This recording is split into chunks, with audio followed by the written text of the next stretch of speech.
Welcome to Navigating Public Budgets. In this series, we explore how Kenya's public budgeting process impacts our lives. So far, we've learned about the budget process and the formulation stage. Today, we'll focus on the budget financing and how exactly the government gets money to fund public services.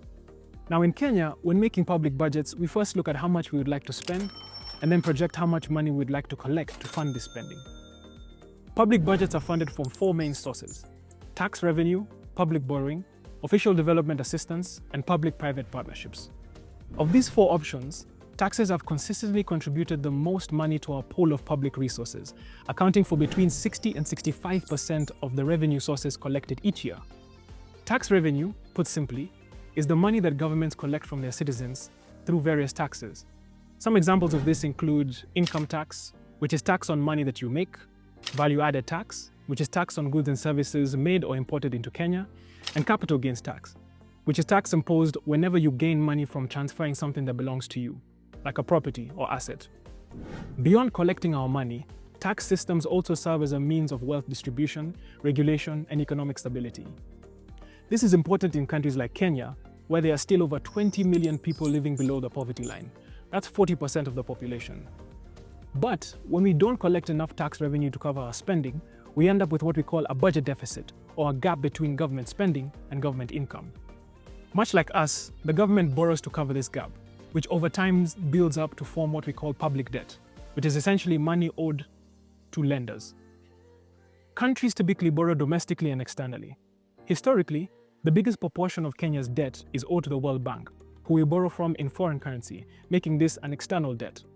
In contrast, money borrowed from local lenders like banks and pension funds through treasury bills and bonds is considered domestic debt.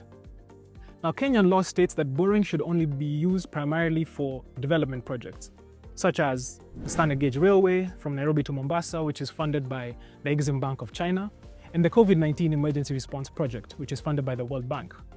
Another option governments have to finance budgets is official development assistance, or ODA for short, which is government aid that promotes economic development and welfare of developing countries like Kenya. This aid can be bilateral between two countries or multilateral between a group of countries and one other country. ODA can be used to finance existing government programs or completely new ones. It typically shows up in public budgets as grants given directly or indirectly to national and county government agencies.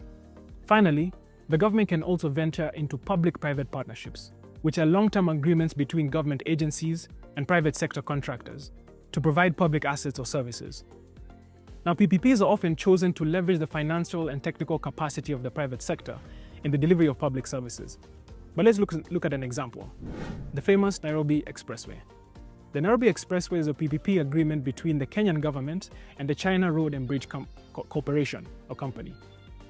The model of the PPP was something called a BOT, or Build, Operate, Transfer, meant to sort out the financing and constructing of the road.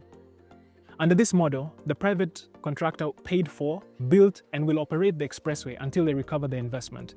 Only after that will the ownership and operation of the expressway be transferred back to the Kenyan government. Now, having known all these funding sources, it's important to remember that Kenya operates a devolved system of government, meaning that functions and public services are financed at both the national level and county levels. And to ensure development, or even development across all 47 counties, taxes, public debt, and other public resources should be distributed equally. This is usually every year done through the process called the Division of Revenue.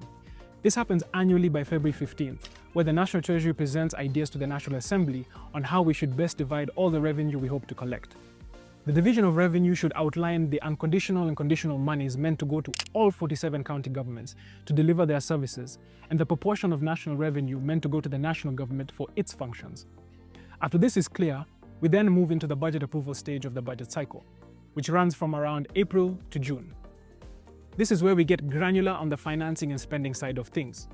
On the financing side, we see the introduction of the Finance Bill, which is basically an attempt by government to tinker with the tax system in order to meet its projected revenue targets as set in the budget policy statement, which we discussed in video 2. Since taxes are typically a sensitive topic due to its effect on our wallets, it's always important to consider the context and purposes for which finance bills are being introduced.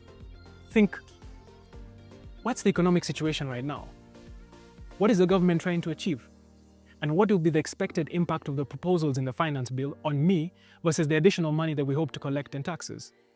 On the spending side of things, each April we also see the budget estimates introduced into the National Assembly, which contain a detailed breakdown of the budget for the financial year. Now, this document has a lot of detail. And the reason that this is that it provides details on how all 77 agencies or departments at the national level will spend our resources. For example, it shows what the purpose of the spending is for example, whether it's a vaccination program or a cash transfer program, and what the money is also spent on, for example, whether it's the payment of salaries or purchase of vehicles. Also important, the budget estimates contain a fair amount of detail on how exactly the priorities we identified during the formulation stage are to be achieved. This includes information like how previous challenges are going to be overcome and the specific indicators for service delivery that we can use to track progress of programs and priorities during the implementation stage. After this is passed by the National Assembly, the end of the approval stage is marked by the approval of the Appropriations Bill, which authorizes the withdrawal of money from the Consolidated Fund, or government's bank account, by ministries, departments, and agencies. So now you know how Kenya funds its public budgets and where to find out how that funding is going to be collected and spent during the year.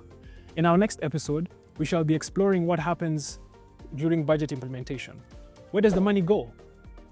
Don't forget to subscribe and share this video with others who want to learn about public finance. My name is Cuba Houghton, and see you next time.